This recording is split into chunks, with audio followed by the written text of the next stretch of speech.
Hey guys, tonight we drift far back in time. Beyond the noise, beyond the glare, into a land where the rivers shaped the very gods, and the sun carved its stories into clay. You're in the southern cradle of Mesopotamia now, somewhere between the Euphrates and the Tigris, and the day is already long.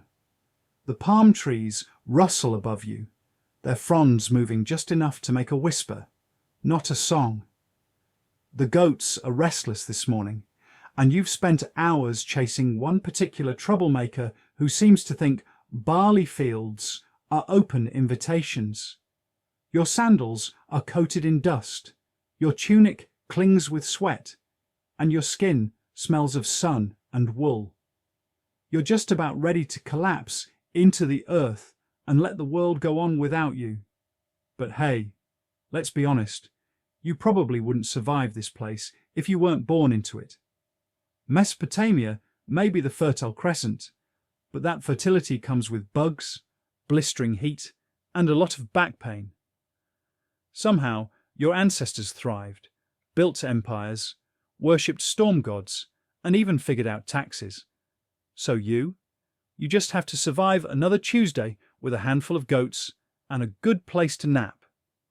So, before you get comfortable, take a moment to like the video and subscribe, but only if you genuinely enjoy what I do here. And while you're here, drop your location and local time in the comments.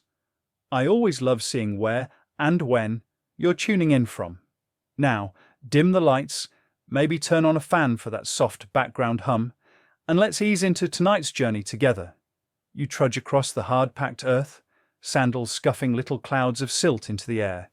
The goats jingle and huff behind you, their bells soft and random, like the start of a lullaby that never really begins. You count them out of habit, 9 in all, and only one that's truly impossible. Her name is Misha, and she's already trying to chew your sling again. To your right, the canal gleams in strips through the marsh grass, flashing silver in the sunlight.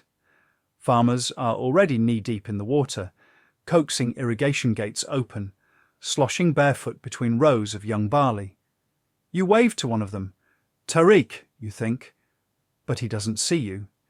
He's squinting into the glare, muttering something at a stuck lever. Ahead, the date grove waits. You know it well. Every tree, every root, every smooth rock beneath the palms. Your favourite one leans just a little to the east, like it's bowing toward the sunrise. It grew that way after a windstorm years ago, and nobody bothered to fix it. You like that about it? The goats wander into the grove ahead of you, nuzzling for shade and discarded fruit. The moment you step beneath the palm's canopy, the world changes. The light dims, softened by thousands of feathery fronds above. The breeze feels cooler, almost damp, with the scent of ripe dates and old bark. Somewhere, a dove flutters between branches, dislodging a lazy cloud of dust. You drop your satchel beside the tree, stretch your spine, and let yourself sink onto the sand. It's still warm from the morning sun, but not hot, just accepting. The palms creak ever so slightly in the wind. The cicadas begin their chorus, not all at once, but in soft stages, like a long exhale gathering force. You settle into it, arms behind your head, sandals kicked off, eyes closed against the flickering light between the fronds. One historical fact about these groves: Mesopotamians didn't just eat dates. They used them for beer, bread, medicine, and even as part of funeral offerings. The date palm was basically the Swiss army knife of the ancient world. Some even believed the tree had a soul, a slow-moving spirit that whispered at night. Which might explain the time your cousin claimed she saw the trees dancing under the stars after eating too many fermented figs. A bee buzzes close to your ear, investigating your scent. You ignore it. Your whole body begins to slow. Your heartbeat, your breath, your thoughts. The wind shifts, and the smell of the goats mingles with the warm, sweet scent of dates ripening overhead. You feel the presence of time stretching out like soft fabric. You don't mean to drift off, but you do. Right before sleep takes you, a single thought crosses your mind. Did I remember to tie Misha's rope? But it's too late now. If she's gone, she's gone. Let the barley fields deal with her this time. Somewhere deep in your subconscious, the cicadas change tone, less mechanical now, more harmonic. They're joined by a rhythmic drumming, distant but steady, like someone tapping clay pots with fingers dipped in honey. You're sinking now, into a different version of this place, where the palms grow taller and the air smells of frankincense and roasted fish. You see stone buildings in the distance, temples maybe, or just the crumbling memory of them. Someone is singing. The voice is low and round, as if wrapped in wool and ancient dust. In this dream, your goats sit beside you, cross-legged like people, chewing calmly and watching the clouds drift overhead. One of them, Misha, of course, wears a golden earring. You try to speak, but no words come out. Instead, a cicada crawls across your lips and vanishes like a breeze. Historians still argue whether the ziggurat was a temple or an astronomical observatory. In your dream, it's both. Stars carved into each level, gods lounging on the parapets like cats in the sun. The sand beneath your body breathes slowly, or maybe that's just you. You're not sure when your body stopped being heavy, but it has. You've floated somewhere just slightly above the grove, just slightly out of time, like a loose palm frond catching an updraft. The air hums in a deeper way now, less like insects, more like a song from beneath the earth, low, pulsing, old. You open your dream eyes to a different Mesopotamia. The grove is still here, but it's changed, wider, older, the palms stretching impossibly high into a soft blue sky, marbled with violet. The ground is firmer, patterned with faint tracks, goat hooves, bare feet, wheel ruts from carts pulled by oxen. The air tastes sweet, like crushed dates and warm grain, and smells of clay jars left too long in the sun. You roll onto your side and look toward the centre of the grove. There it is, your tree, still crooked, still watching you. Beneath it lies a patch of shadow just large enough for you, just shaped to fit your bones. It's not a perfect nap spot. It's the nap spot. Like the gods marked it out, just for you. You settle again. The world narrows to the hush of palm leaves above and the slow sound of your own breath. The goats have curled beside you now, no longer as goats, but something else, more symbolic than livestock. They gleam faintly, their eyes intelligent. One of them stretches like a cat and yawns, flicking her tail in slow motion. That's probably Misha. From somewhere beyond the trees, you hear water trickling. It's not the canal this time. No, it sounds more natural, like a spring or a sacred stream. You turn your head and see it, a small rivulet weaving through the sand, shimmering even in shadow. Little pots sit beside it, half buried, worn smooth by time. A figure approaches. They don't walk so much as drift, robes swaying gently like seaweed in a shallow tide. Their face is obscured beneath a soft linen veil, but their hands are steady and tan with earth. They carry a basket of figs, each one plump and glistening. You raise your hand in greeting, or try to, but your arm feels like smoke. The figure sits beside you wordlessly, dips a fig in a bowl of date honey, and offers it without looking at you. You eat it, because of course you do. The sweetness nearly folds your dream in half. It's thick and lush and tinged with something. Cinnamon? No, myrrh. You've never actually tasted myrrh, but somehow your dream self knows this flavour. The figure speaks softly, and though you don't understand the words, your bones do. They're telling you something important, something about balance and animals and cycles of moons.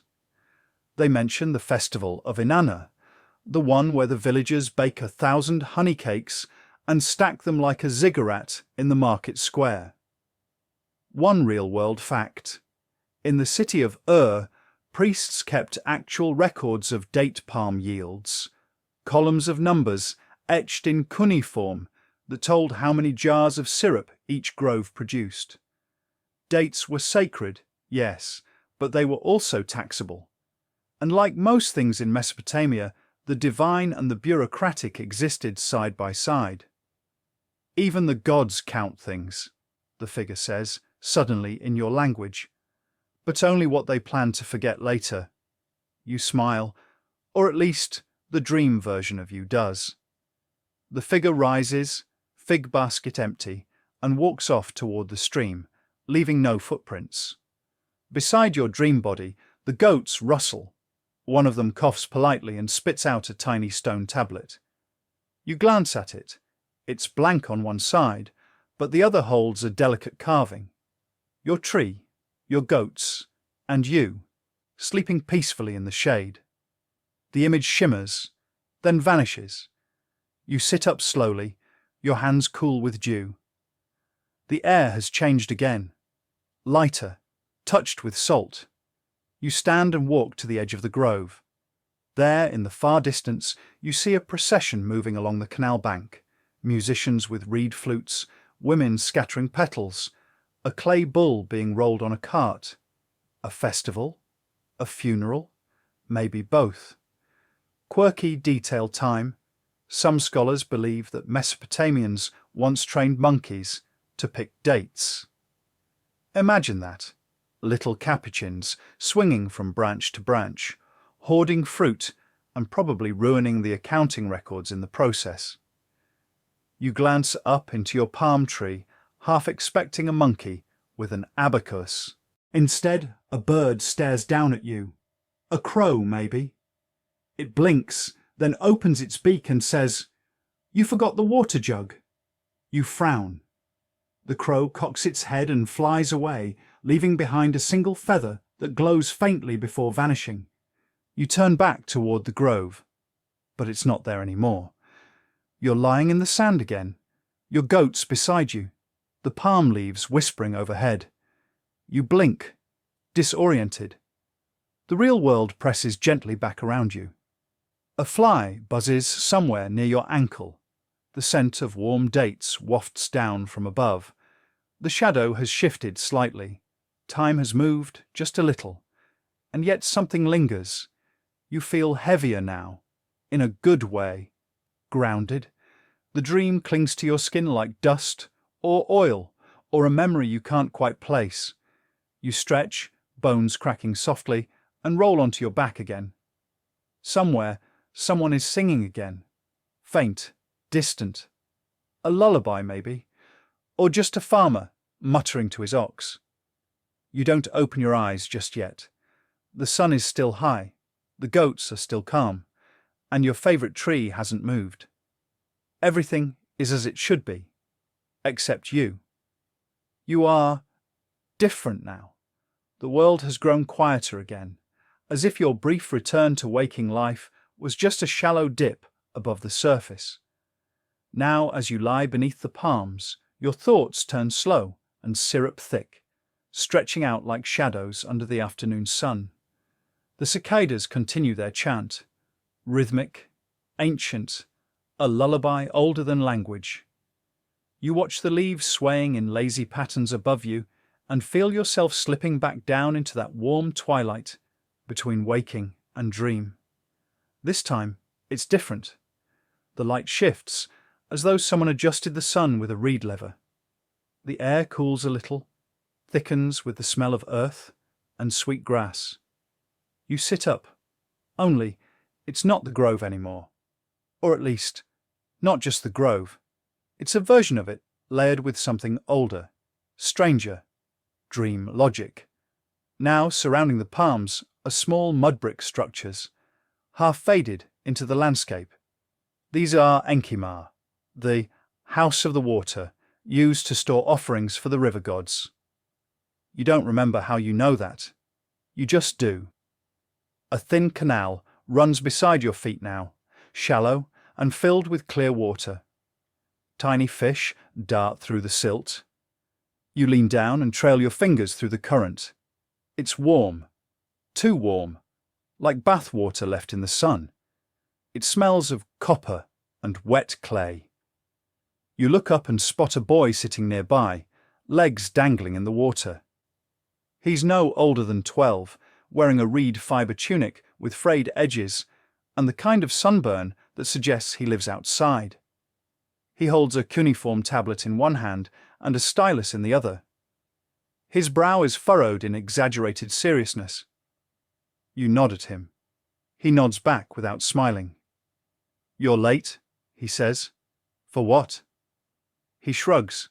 "The dream lesson." Of course. You sit beside him, and without further explanation, he begins to write. You glance over his shoulder. The characters are familiar. Wedge-shaped, neat, pressed into the wet clay with careful rhythm. He's writing about irrigation, of all things. Water gates, sluices, flow rates between village plots. A real historical fact. In ancient Mesopotamia, scribes were trained from a young age in idubba, or tablet schools, where they learned not just language, but mathematics, geometry, and the architecture of the land.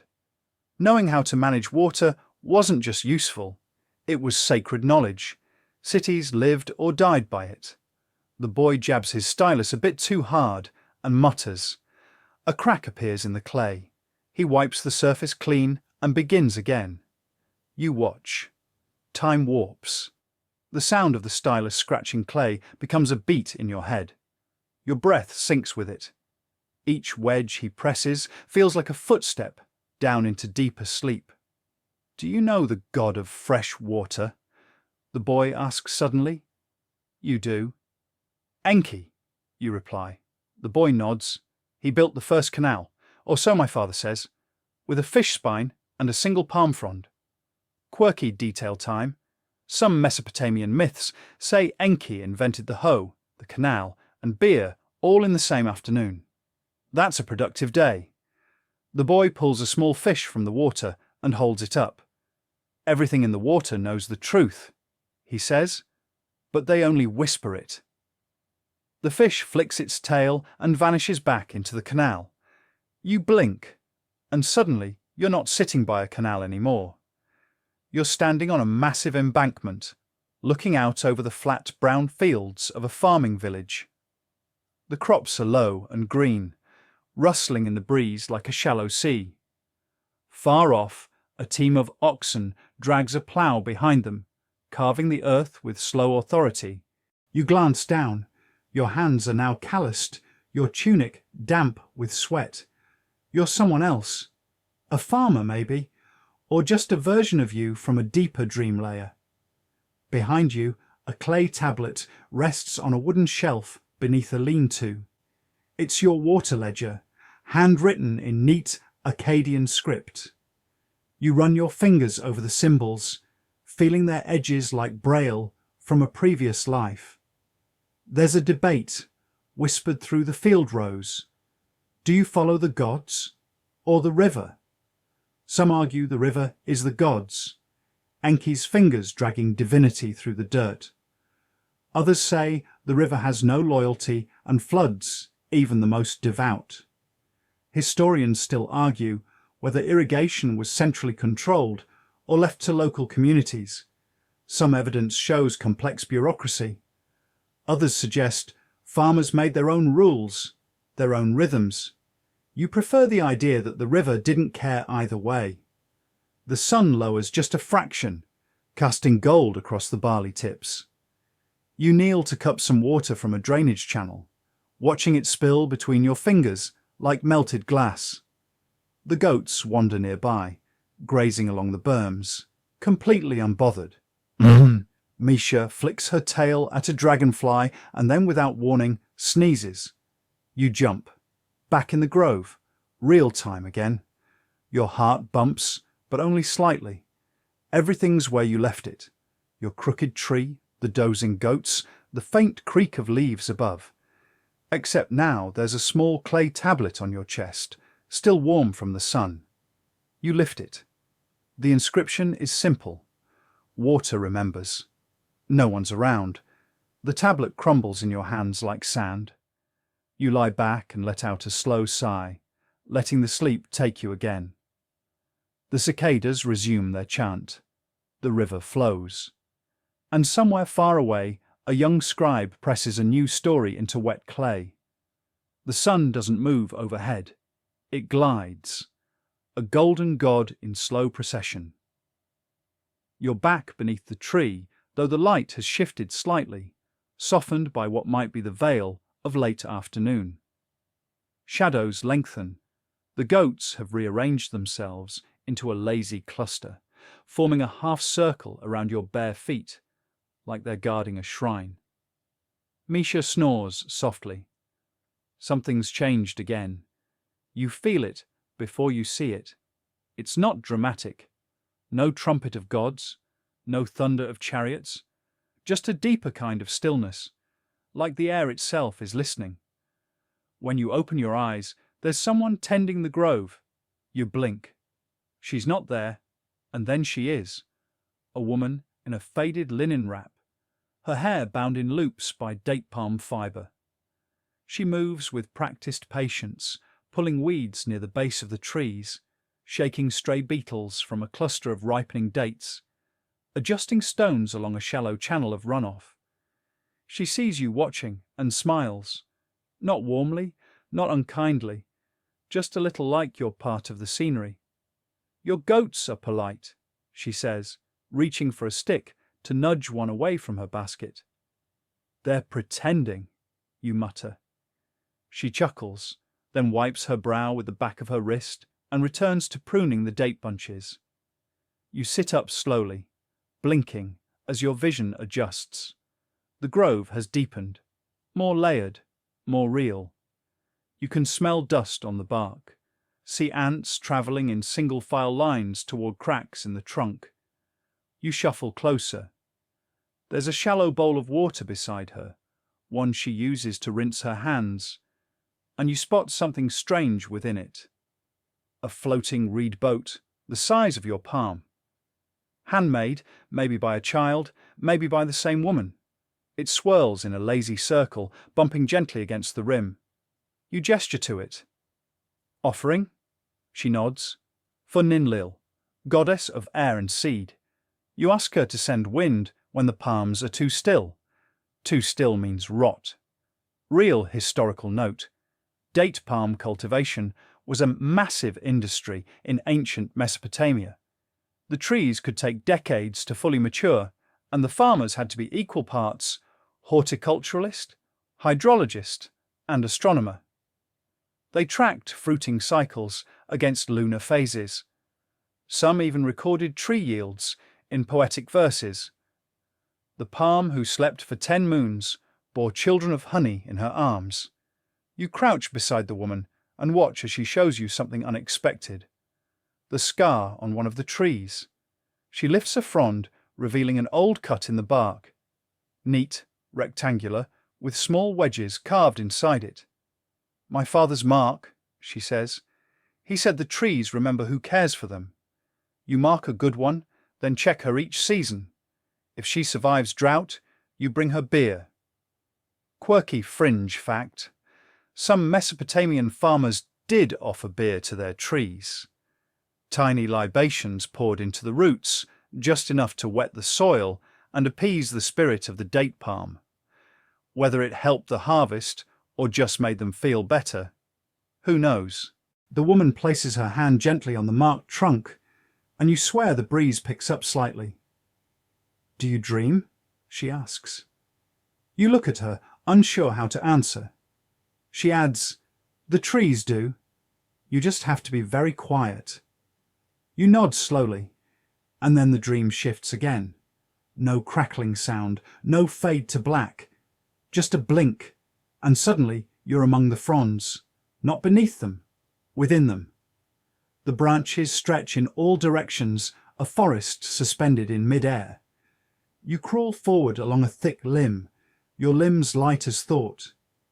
Everything is tinted amber, every leaf rimmed with light. You pass by birds nesting in the crown, their feathers painted with stripes of copper and ivory.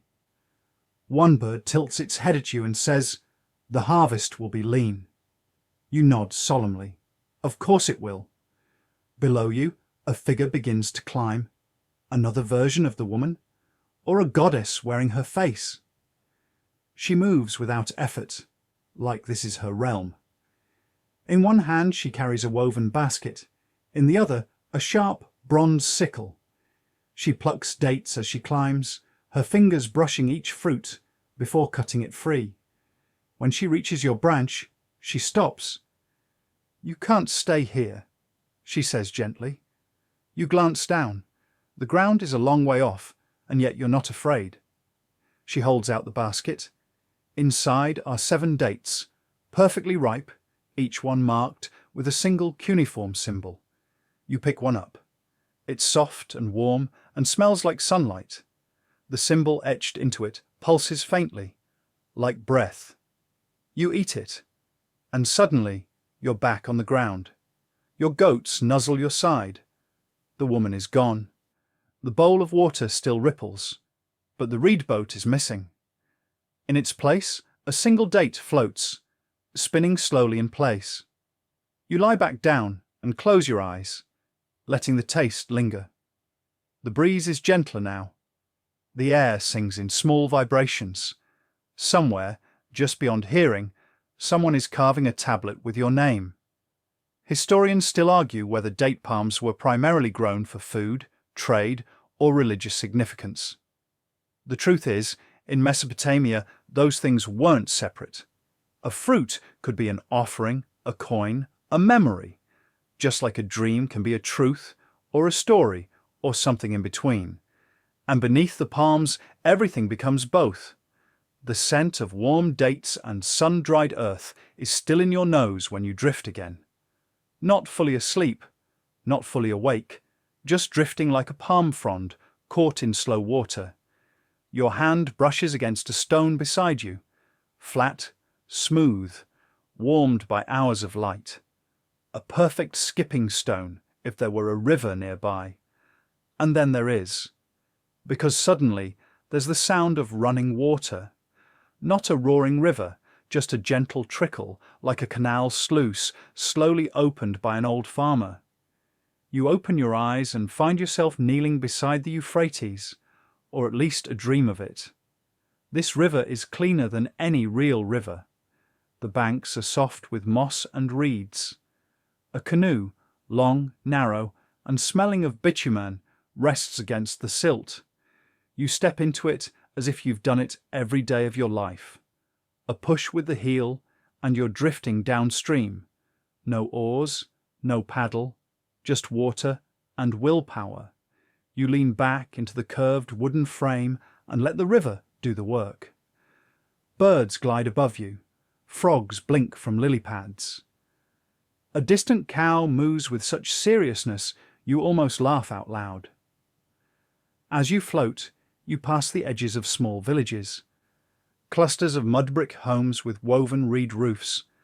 Women pounding grain in wide bowls. Children chasing goats that clearly don't want to be chased. You lift a hand to wave.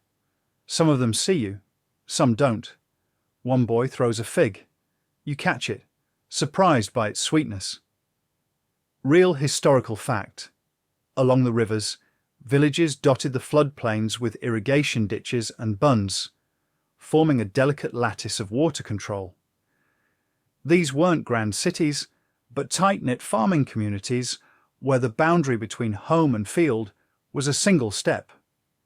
The Mesopotamian term alu meant both village and place of the gods. A heron stares at you from the bank as if you're late for something. The river curves gently, revealing a floating market. Boats tethered together by ropes, forming a kind of drifting bazaar. Women sell clay figurines. A bearded man in a fish-scale robe hawks dried river eels. Children offer bundles of lotus roots and strips of papyrus. You pull alongside and are immediately handed a small scroll wrapped in linen. No one explains. You unroll it. Inside is a tiny drawing, a ziggurat under a crescent moon, with the words, "Remember to look up," written in fine Sumerian. A quirky tidbit. Some ancient clay tablets include casual graffiti, little sketches, jokes, or even love notes. One tablet discovered near reads, "You are as sweet as a baked fig. Let us meet after dark." You smile and tuck the scroll into your tunic. The boat drifts on. Now the river deepens, both in colour and feeling. The blue becomes darker, as if the water knows secrets now.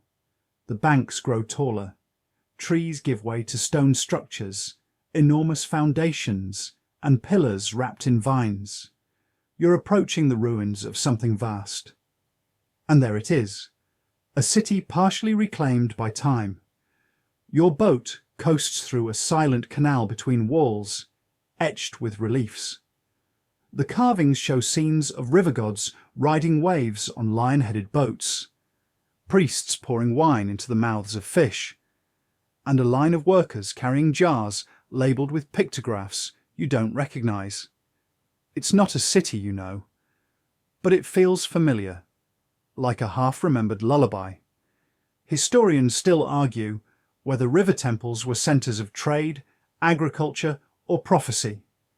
Some even believe the priests were meteorologists, watching the skies and river levels for omens of flooding or drought.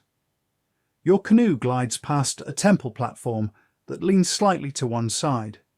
Vines creep up its base.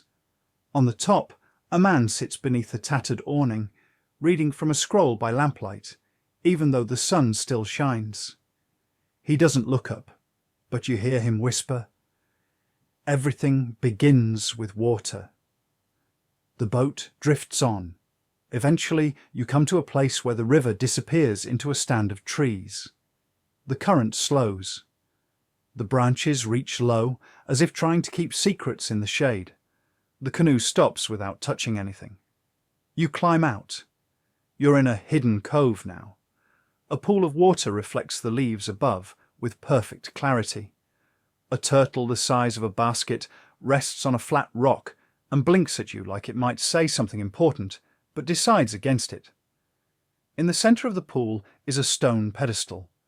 On it rests a sealed jar, glazed deep green, with a wax stopper. You wade in slowly. The water is cold. Still. The air hums. You reach for the jar and lift it gently. Inside, nothing. Or rather, something too light to see. You feel its weight in memory, not in your hands. A song, maybe. A story not yet told. You close your eyes. The cicadas return, soft and distant. You're under the palms again, one hand resting on your chest. Misha has placed her head on your shoulder like a sleepy dog convinced she's a cat. The wind has shifted. It now carries the faint scent of river silt.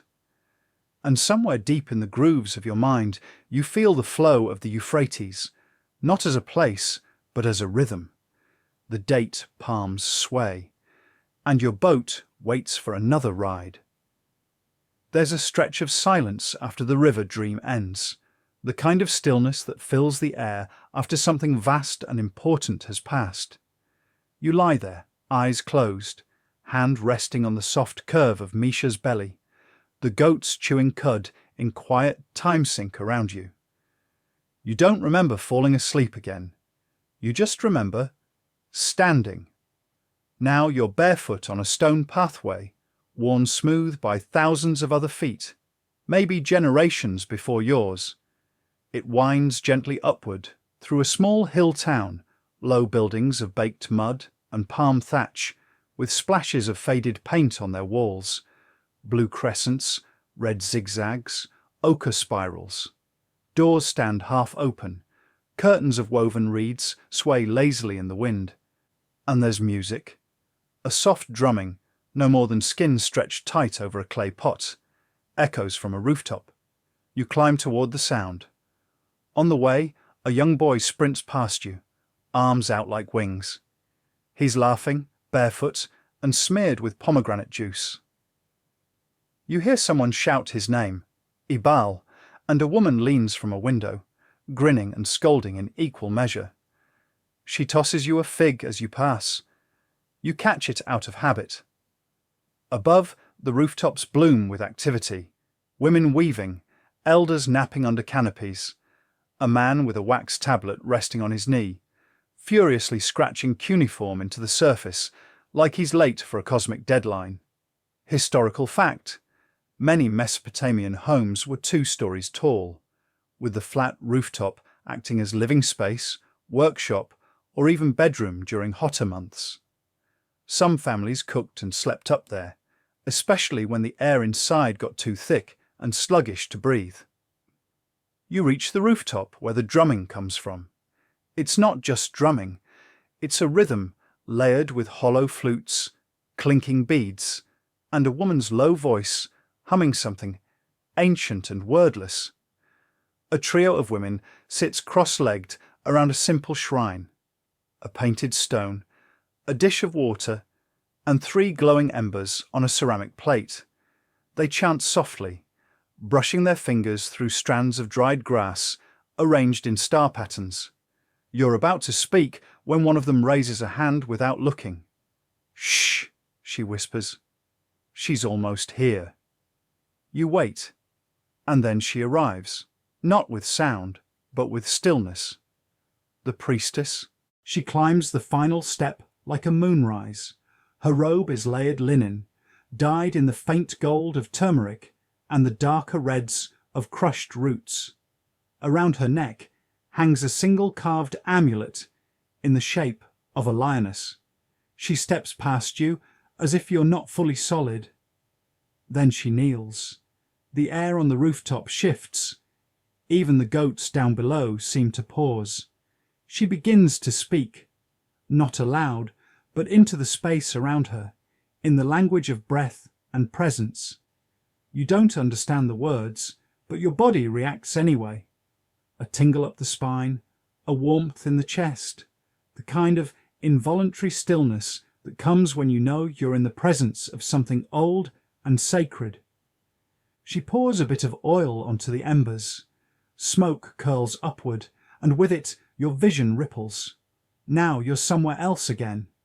Not away, not apart, just deeper. You're inside a temple, not a massive ziggurat, but a smaller local shrine, one with sandalwood beams and tiny clay gods in niches. The smell of incense is so thick it's almost edible. A boy stands before a priestess holding a basket of barley. She speaks to him in the same wordless rhythm. And then he bows, offers the barley, and presses his forehead to the floor. Quirky detail. In many Mesopotamian towns, smaller temples were staffed by priestesses known as entu, who served local deities with offerings, rituals, and advice. Some were trained scribes, others diviners. A few even served as midwives or community leaders. They weren't cloistered, they were integrated into everyday life. You walked through the shrine, brushing your hand along the painted walls. Images of winged beings, of rivers flowing backward, of grain sprouting from the mouths of sleeping men. Symbols that seem to hum when your fingers pass them. Historians still debate whether these shrines functioned more as religious sites or civic centres. Some suggest they were both, a space where offerings and taxes overlapped, where divine and administrative merged. You exit the shrine through a curtain of woven wool, dyed dark indigo. Outside, it's nighttime. You're back on the rooftop, and the stars have come out like someone finally opened the sky. The priestess is gone. The women have packed away the shrine, and now they eat dates and laugh quietly, one of them picking seeds from between her teeth with a stylus. You sit beside them, uninvited but welcome. One hands you a clay cup.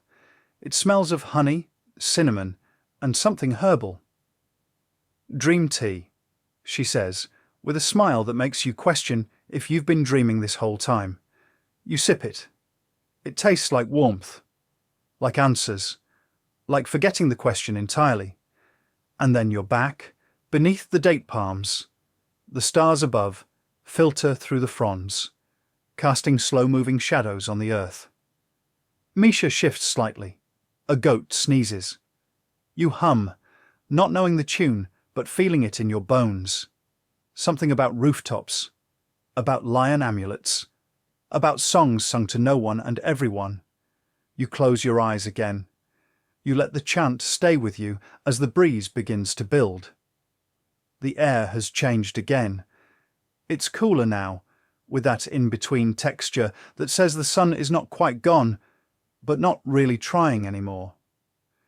You hear the breeze before you feel it, a soft rustling through the dry grasses, like the earth exhaling after a long, hot day. You sit up beneath the date palms and stretch your back, every joint responding with a tiny click of approval.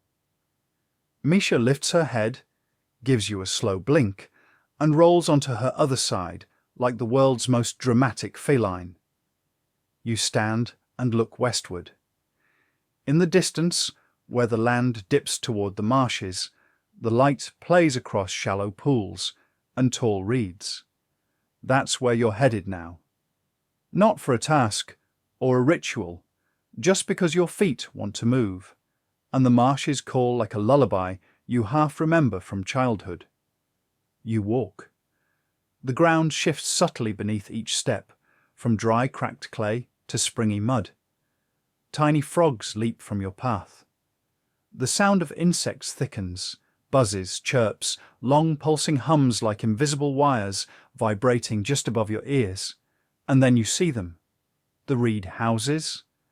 Dozens of them, tall and curved, like the ribs of some massive beast turned into shelter. They glow from within, lamplight flickering behind woven walls. Some rest on wooden stilts. Others float gently on anchored platforms. Their reflections shimmer in the marsh water like sleepy echoes. Historical fact. In the southern marshes of ancient Mesopotamia, particularly around Sumer and the later land of the Chaldeans, people built mudhif reed houses. These structures used nothing but bundled reeds tied tightly with rope, arched into tall open halls that needed no nails, no beams, no metal. Entire villages floated in these wetlands, connected by narrow canoes and marsh paths. A boy paddles past you in a narrow skiff, steering with a palm branch. He gives a solemn nod, like he's guarding a sacred secret. You nod back. The rules of the marsh are unspoken. You follow a winding wooden causeway into the village. The air here smells different. Damp, sweet, with layers of wet bark and fish smoke and the sharp green scent of crushed reeds. You pass women sitting in low boats weaving mats, children gutting small fish with confident hands, an old man drawing symbols in the mud with a stick, whispering to himself. He pauses when he sees you. "Watch your step," he says with a grin. "The marsh remembers everything." You thank him and step carefully, a quirky detail. Some communities believed the marshes held spirits of the recently departed, lingering in the reeds until they were ready to drift beyond. It was common to whisper greetings or apologies to the water as you passed. You come to the largest of the reed houses, marked with painted handprints and a line of feathers strung like a curtain above the entrance. You duck inside. The interior is dark, cool, and almost hollow feeling. The arched ceiling curves like the inside of a rib cage. In the centre, a fire pit burns low. Around it sit 4 people, each in a different posture, one upright, one lounging, one curled like a sleeping dog, and one lying flat with eyes wide open. You are not startled. You sit beside them. A woman to your right speaks first, in a voice like polished wood. "We were waiting for you. The marsh said you were on your way." You nod like this is normal. She reaches into a pouch and pulls out 4 objects: a carved stone bird, a tiny jar of black sand, a feather painted with red spirals, and a tablet barely larger than a date. She sets them in front of the fire and invites you to choose. No explanation, just a gesture. You pick the feather. The fire flares briefly and the room changes. Suddenly, you're in a wide open flatboat, drifting silently through the reeds. Night has come fully now. The moon hangs low and golden above the water. Lanterns float on lily pads around you, some real, some maybe not. Historians still argue whether these lantern rituals were for the gods, the dead, or just for beauty. Some believe the Sumerians launched floating lights to send prayers or memories downstream, toward the land of the ancestors. Your boat glides silently between mirrored stars. Frogs croak in complex rhythms. Somewhere a flute plays.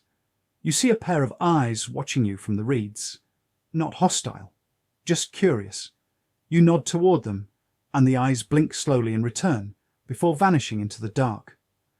At the far end of the marsh, the water opens into a clearing.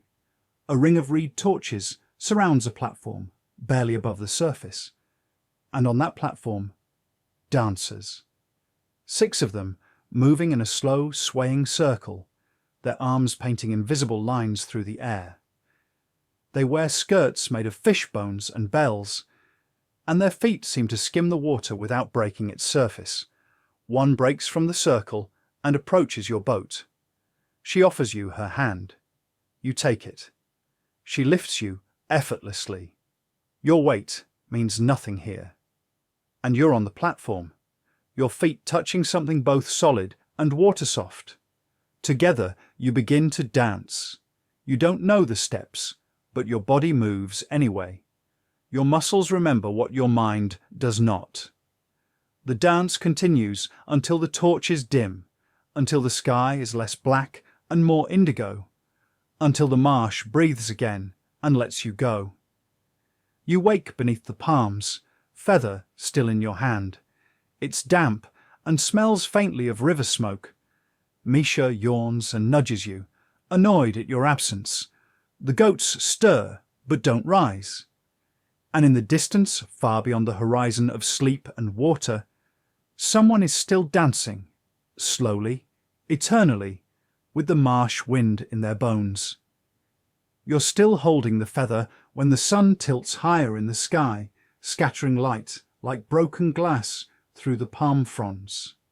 The world around you hums softly, cicadas in chorus, the slow rustle of goat hooves on sand, and the distant clatter of pottery. Misha stretches beside you, flicking her tail lazily, and you rise, brushing dust from your clothes. The memory of the dance lingers in your limbs, like a pleasant ache you didn't expect. You begin walking toward the village, the soft crunch of sand beneath your feet, punctuated by the occasional bleat or bird call. The path narrows between clusters of date palms, their trunks smooth and pale. You reach the edge of a small clearing, where a group of men and women work together, hauling massive bundles of reed stalks. Their muscles ripple beneath sun-bleached linen, and the air smells of fresh-cut grass and sweat. One of the men looks up and nods, a faint smile breaking the seriousness of his work. He's older, with silvering hair pulled back and a scar running across his cheek like a forgotten story.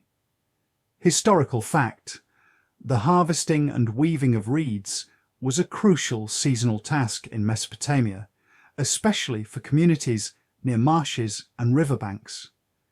Reeds were used for roofing, mats, baskets, and even boats, an essential renewable resource woven into daily life. As you watch, a young woman steps forward with a bundle of reeds tied tight with strips of palm leaf. She bends gracefully to add it to the growing stack, her hands deft and sure. Her name is Asha, and she hums a tune you can't quite place, but it feels older than memory. Nearby, a small child chases a chicken with gleeful abandon, scattering dust and feathers. The chicken squawks and darts under a cart, narrowly escaping capture. Asha catches your eye and offers you a woven basket filled with dried dates and flatbread. You accept, gratefully. Quirky detail. Some Mesopotamian harvest festivals involved songs and dances dedicated to the goddess Nin-Hursag, protector of fertility and growth.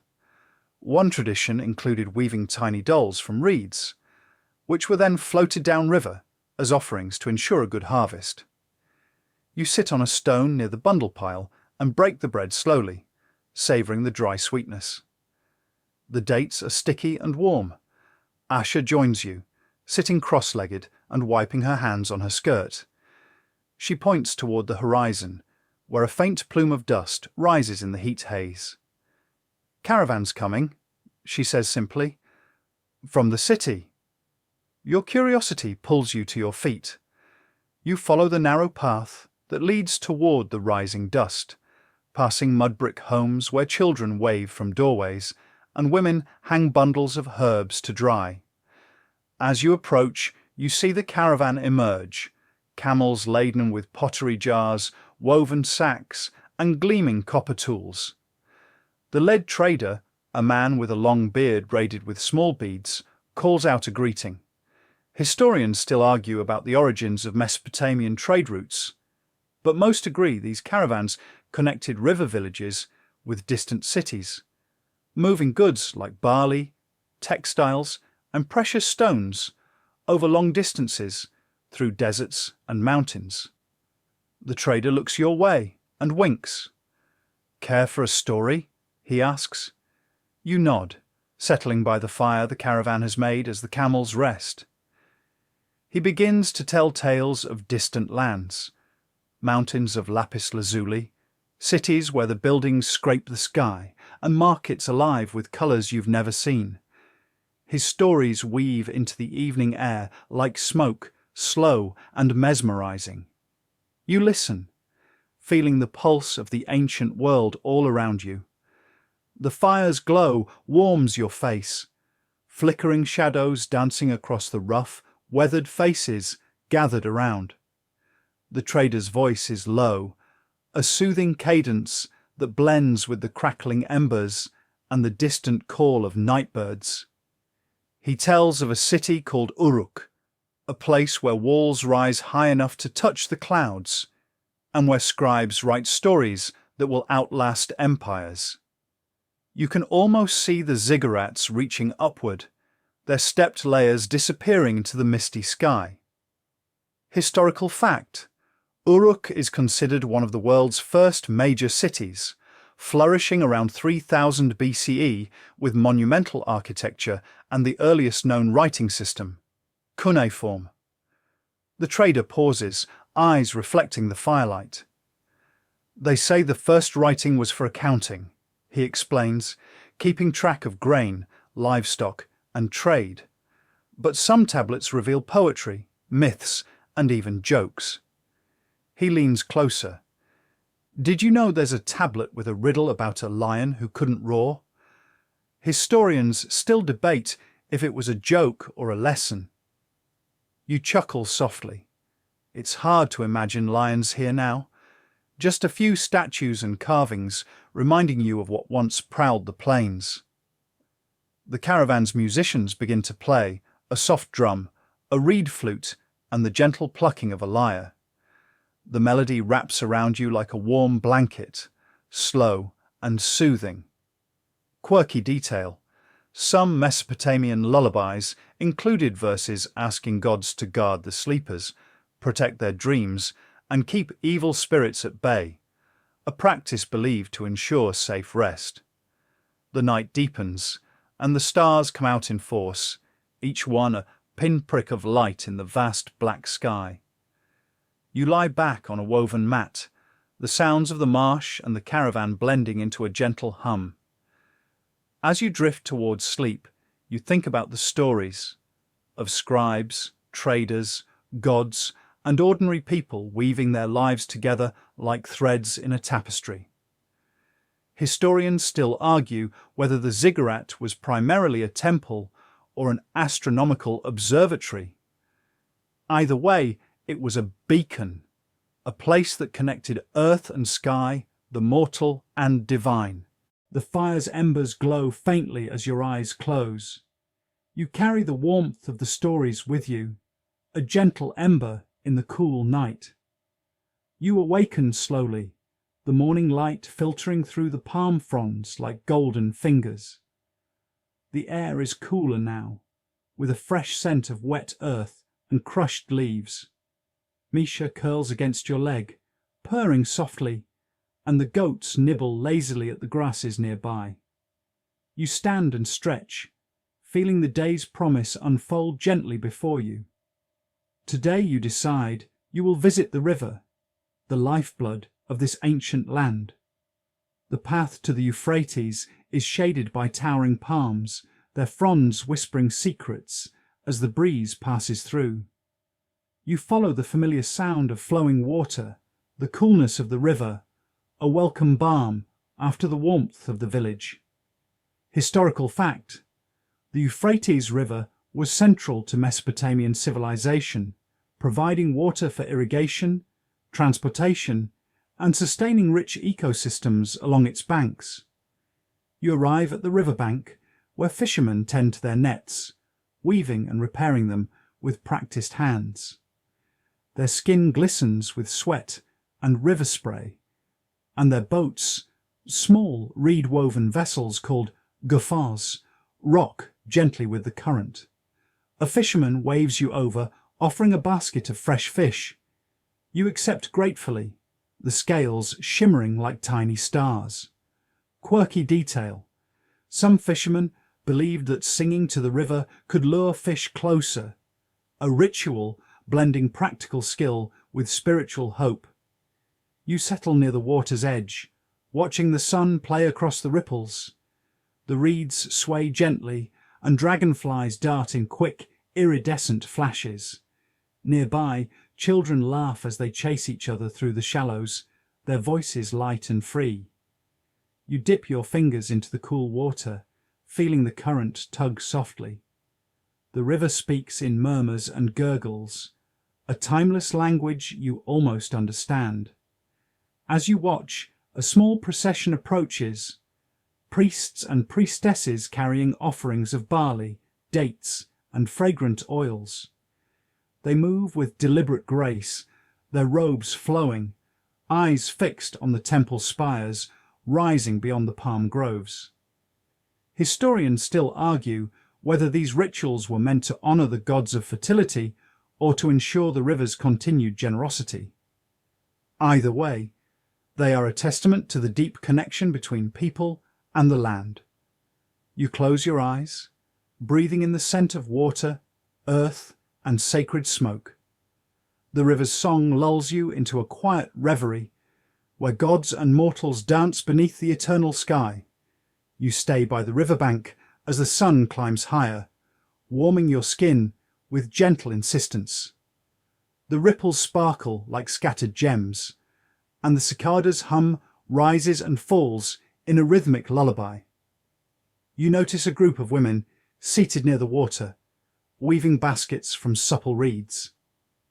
Their fingers move deftly, intertwining strands in intricate patterns that tell stories only they fully understand. One woman catches your gaze and smiles softly. She offers you a small, woven charm, an amulet shaped like a fish. Historical fact: Mesopotamians often crafted amulets as protective talismans, believing they could ward off evil spirits and bring good fortune.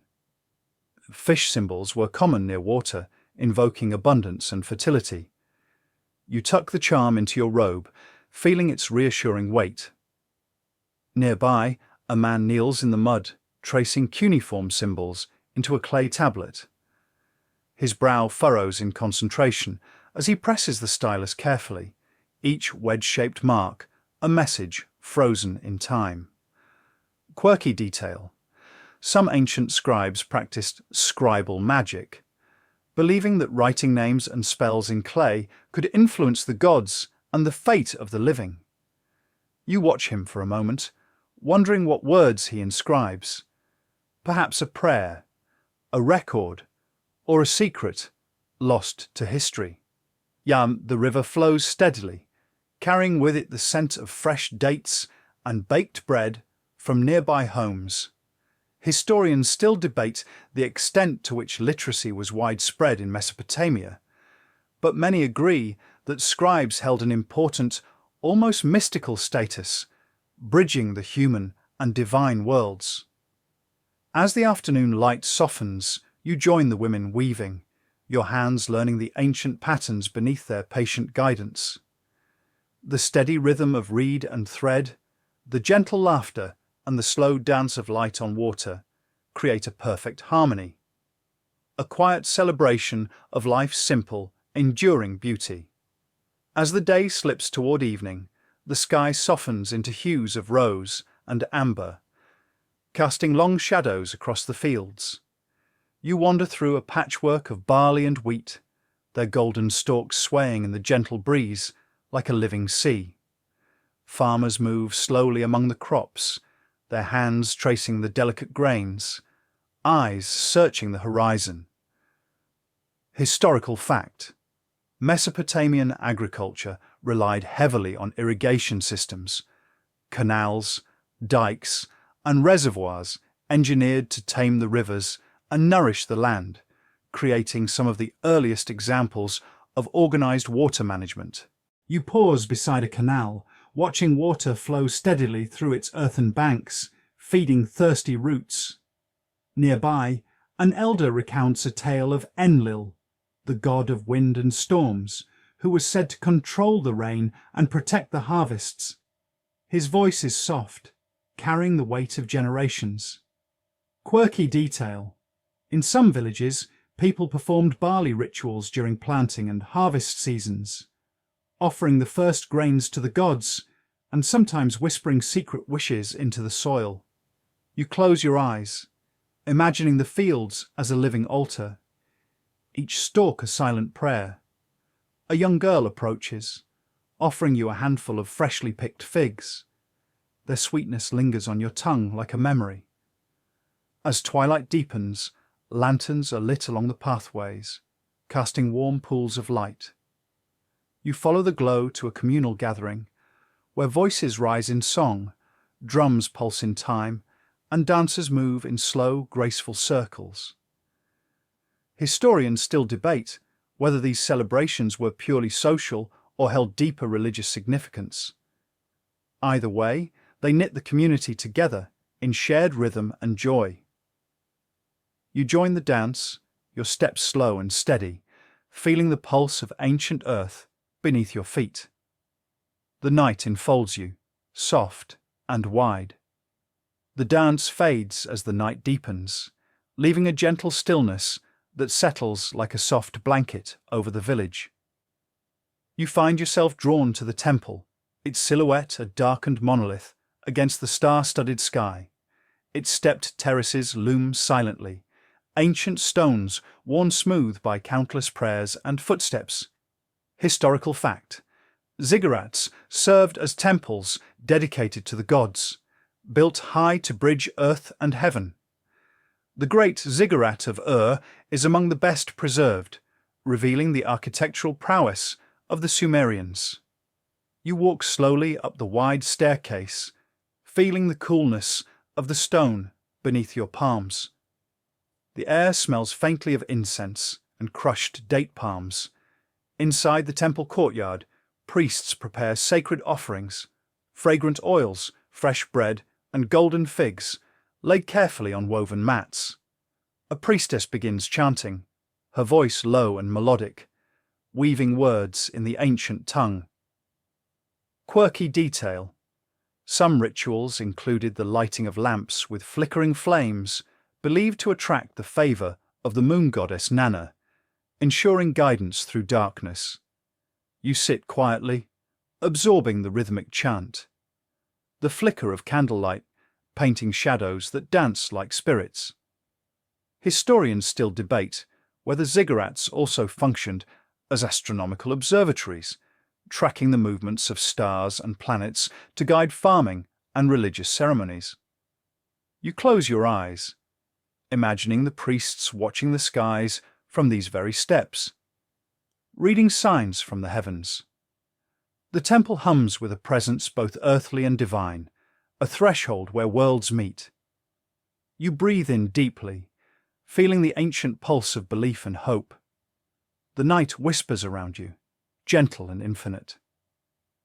The dawn breaks quietly, painting the sky in soft pastel strokes of pink and gold. You rise early, greeted by the crisp morning air tinged with the scent of wet earth and blossoming dates. Today feels different, as if the gods themselves have breathed a fresh breeze into the world. You walk toward the village marketplace, a lively patchwork of colour and sound. Merchants arrange their goods, woven textiles, polished pottery, fragrant spices, in neat rows beneath the shade of linen canopies. Historical fact: Mesopotamian marketplaces were hubs of social and economic exchange, bustling with traders from near and far, bartering goods that range from humble grains to precious metals. You stroll past stalls, inhaling the scents of crushed cumin and sweet pomegranate. Children dart between legs, laughing and playing. A potter offers to show you how clay is shaped by skilled hands into vessels that will hold water, oil, and wine. Quirky detail: some potters inscribe tiny cuneiform marks on their creations, almost like ancient signatures or secret messages hidden in plain sight. You watch the wheel spin, the clay take shape beneath expert fingers. It's hypnotic, the slow revolution turning wet earth into art. Nearby, a storyteller captivates a small crowd, reciting tales of Gilgamesh and Enkidu, the legendary heroes whose adventures still echo through time. Historians still argue over the original versions of these myths, but everyone agrees they reveal much about human hopes, fears, and the quest for meaning. You lean back against a warm stone, feeling the pulse of ancient life thrumming through the marketplace. Here, in the hum of trade and story, the world feels both vast and intimately connected. The afternoon sun slants low, casting long shadows over the mud-brick walls of the village. You wander through narrow alleyways, where children play tag, their laughter echoing against rough walls. You pause outside a small workshop, where a smith hammers glowing metal, sparks flying like fireflies. The rhythmic clang fills the air with a comforting beat. Historical fact: metalworking in Mesopotamia was a prized craft, with bronze tools and weapons representing technological advances that shaped societies. The smith looks up and offers you a small copper bracelet, cool and heavy in your hand. It's simple but beautifully crafted, a token of skill and tradition. Quirky detail: some smiths believed their work was blessed by the god Kothar Wakasis, the divine craftsman who taught humanity the secrets of metal and wood. Nearby, a woman carefully rolls clay tablets, preparing messages to send along trade routes. You wonder what stories, laws, or poems these fragile scrolls might contain, whispering secrets to the future. Historians still debate how widespread literacy truly was, but the existence of such tablets shows the incredible value placed on communication. The sun dips lower, bathing the village in warm amber light.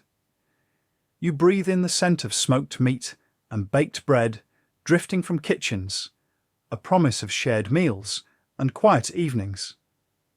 The day winds down gently, as all days do here beneath the eternal sky. Night falls slowly over the sprawling marshlands, where the reeds and rushes grow tall and thick. The air is cool and fragrant, with the scent of wet earth and blossoming water lilies. You walk carefully along the narrow paths that thread through the maze of green, your feet sinking slightly into the soft, damp mud. The moon rises high and round, its pale light shimmering on the gentle waves that lap against the banks of the great rivers. You stop for a moment to listen. The chorus of frogs and crickets fills the air, joined by the occasional call of a night bird settling into its nest. As your eyes adjust, you spot a figure in the distance, a fisherwoman casting her net with practiced ease, her silhouette outlined by the silver moonlight. She moves silently, her movements fluid and confident, perfectly in tune with the rhythm of the water and the night. Historical fact: the Mesopotamian marshlands, known as the bitumen marshes, were a crucial ecosystem supporting diverse wildlife and providing natural resources for the ancient people, including reeds for building and fishing. You find a comfortable spot beneath a cluster of date palms, their fronds whispering softly in the night breeze. You settle down on a woven mat, the coolness of the earth beneath you, grounding you in the moment. As you watch the fisherwoman work, your thoughts drift to the ancient Sumerian goddess Nanshe, protector of water and fish. Legends say she taught humans how to fish and granted blessings to those who respected the waters. You imagine the devotion of the marsh dwellers, offering thanks and prayers to her as they cast their nets. Quirky detail: some fishermen believed that certain fish held spiritual significance, carrying the souls of ancestors or messages from the gods, and they performed quiet rituals before eating their catch. A gentle splash breaks your reverie as a fish leaps from the water, its silvery scales catching the moonlight. You smile, feeling the ancient connection between water, life, and spirit wrap around you like a soft shawl. The marshlands are alive with stories and secrets, whispered on the night breeze. Nearby, you hear the distant murmur of a song, an old melody sung by the fisherfolk to calm the waters and invite abundance. The lyrics speak of balance and respect, reminding all who listen of their place within the great web of life. Historians still debate the extent to which spiritual beliefs influenced everyday activities in Mesopotamia, but there's little doubt that reverence for nature was woven deeply into daily life. You close your eyes, letting the sounds and scents of the marsh wash over you, the gentle rustle of reeds, the soft splash of water, and the distant song form a lullaby older than time itself. As you drift towards sleep beneath the waving palms, you carry with you the peace of the marsh, a timeless sanctuary where earth, water, and sky meet in perfect harmony.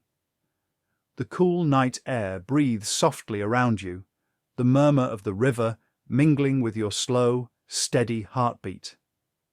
The world narrows to this quiet moment, a pause in time beneath the stars, and you are part of it all, a single thread in the endless tapestry of life. The first light of dawn brushes the horizon with soft shades of lavender and peach. You awaken slowly beneath the palms, the cool morning air filled with the scent of dew-soaked earth and ripening dates.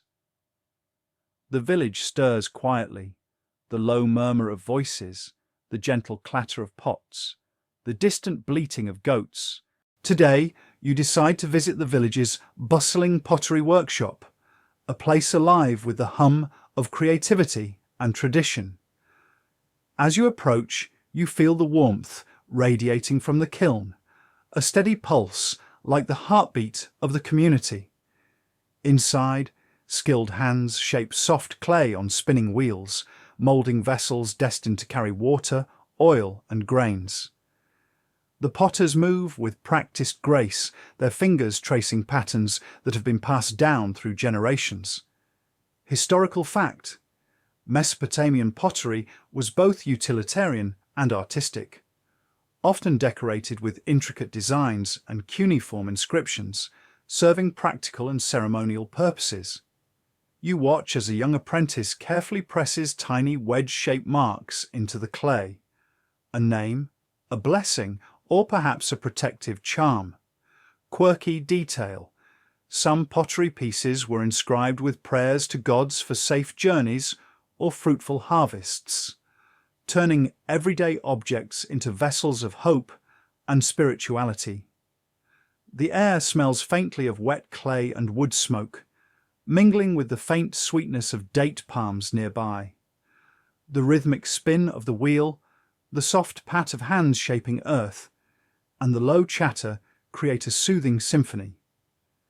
You try your hand at the wheel, feeling the cool, wet clay respond beneath your fingers, slowly forming into a bowl.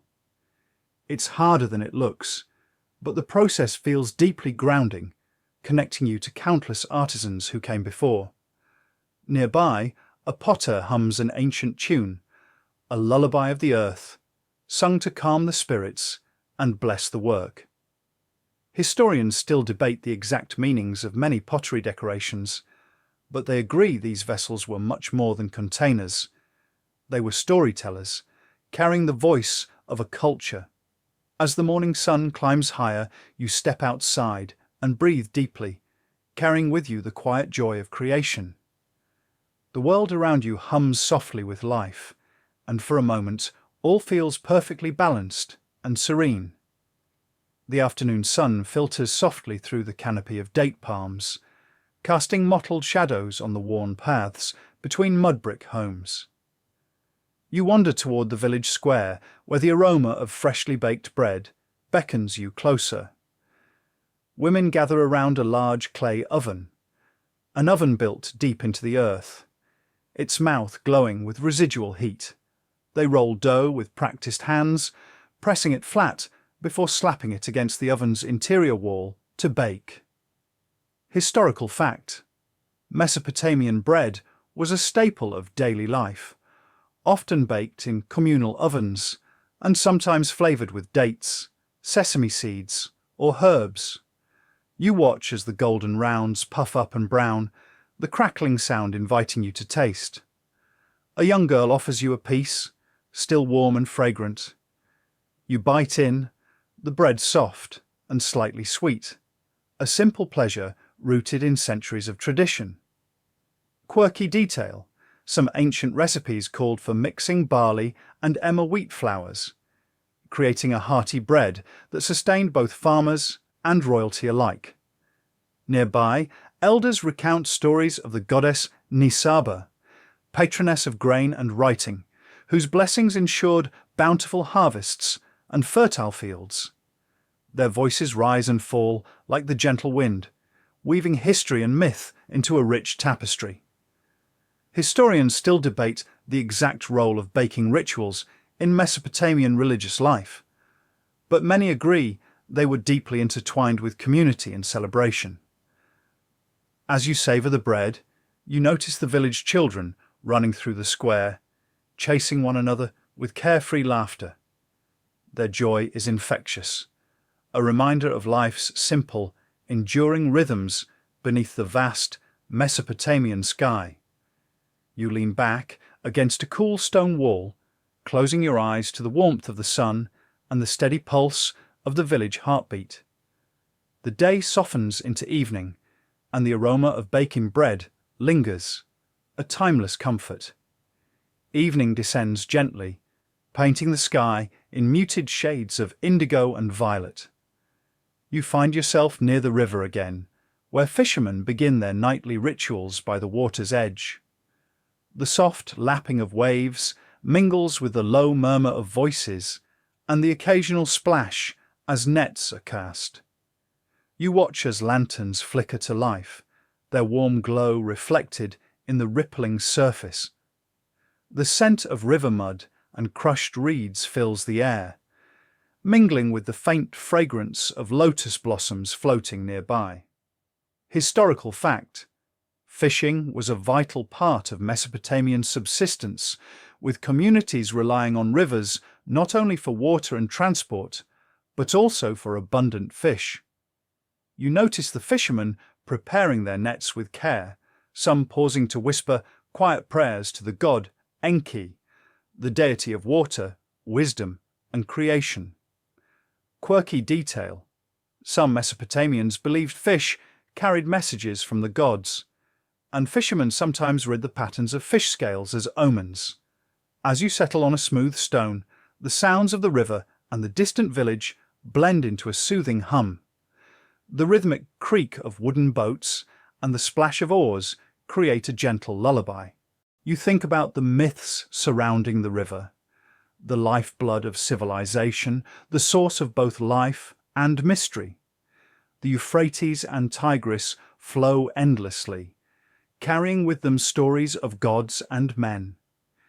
Historians still argue about the extent to which Mesopotamians understood their rivers' flooding cycles, but their elaborate irrigation systems suggest a profound knowledge passed down through generations.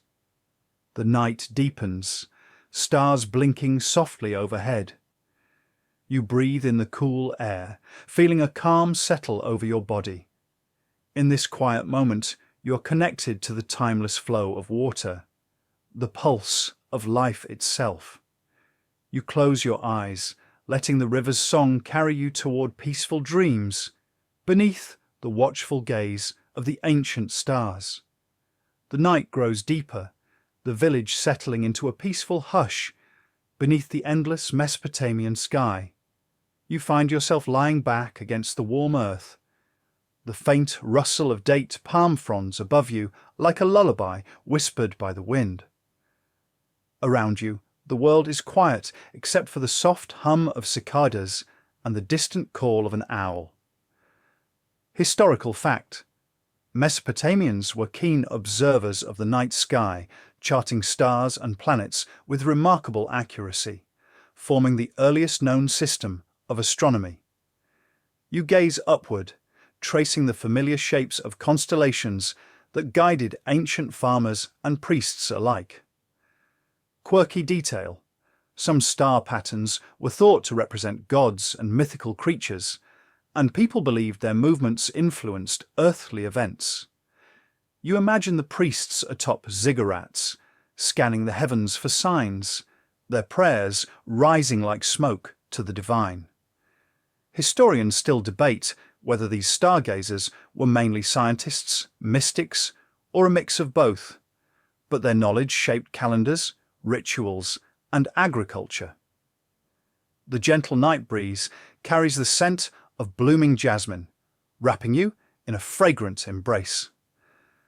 You feel a profound sense of connection to the ancient world, its rhythms, stories, and secrets folding softly around you. As your eyelids grow heavy, the sounds of the village fade into a gentle silence. The moon's silver light bathes the palms, casting long shadows that sway slowly, like guardians of dreams. You breathe deeply, letting the calm wash over you, and with that, you drift gently into sleep, cradled beneath the ancient sky, wrapped in the timeless embrace of Mesopotamia. Sweet dreams.